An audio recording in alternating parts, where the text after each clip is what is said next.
Treason is the crime of attacking a state authority to which one owes allegiance. This typically includes acts such as participating in a war against one's native country, attempting to overthrow its government, spying on its military, its diplomats, or its secret services for a hostile and foreign power, or attempting to kill its head of state. A person who commits treason is known in law as a traitor. Historically, in common law countries, treason also covered the murder of specific social superiors, such as the murder of a husband by his wife or that of a master by his servant. Treason against one's monarch was known as high treason, and treason against a lesser superior was petty treason. As jurisdictions around the world abolished petty treason, treason came to refer to what was historically known as high treason. At times, the term traitor has been used as a political epithet, regardless of any verifiable treasonable action. In a civil war or insurrection, the winners may deem the losers to be traitors. Likewise, the term traitor is used in heated political discussion, typically as a slur against political dissidents, or against officials in power who are perceived as failing to act in the best interest of their constituents. In certain cases, as with the Dolchstoß legende, the accusation of treason towards a large group of people can be a unifying political message. In English law, high treason was punishable by being hanged, drawn and quartered. Those penalties were abolished in 1814, 1790 and 1973 respectively. The penalty was used by later monarchs against people who could reasonably be called traitors. Many of them would now just be considered dissidents. Christian theology and political thinking until after the Enlightenment considered treason and blasphemy synonymous, as it challenged both the state and the will of God. Kings were considered chosen by God, and to betray one's country was to do the work of Satan. The words treason and traitor are derived from the Latin tradia, to deliver or hand over.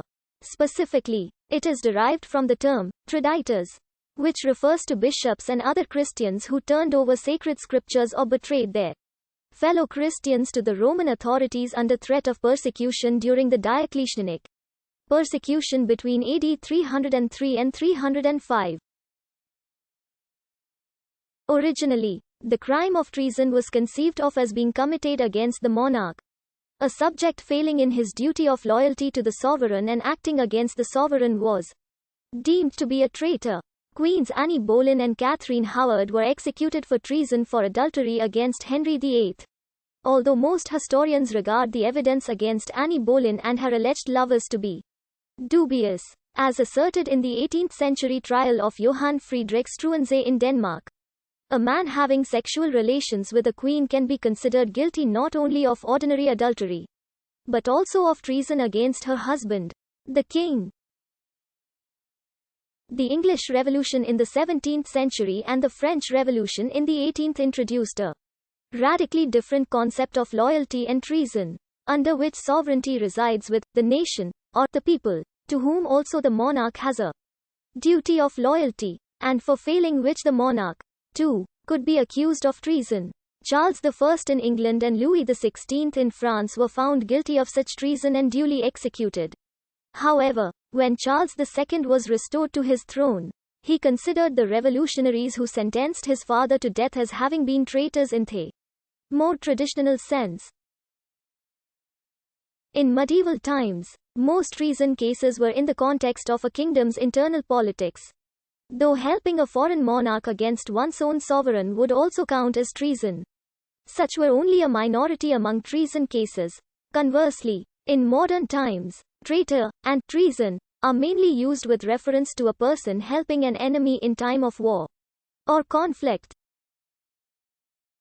During the American Revolution, a slave named Billy was sentenced to death on charges of treason to Virginia for having joined the British in their war against the American colonists, but was eventually pardoned by Thomas Jefferson, then governor of Virginia. Jefferson accepted the argument put forward by Billy's well-wishers that not being a citizen and not enjoying any of the benefits of being one, Billy owed no loyalty to Virginia and therefore had committed no treason.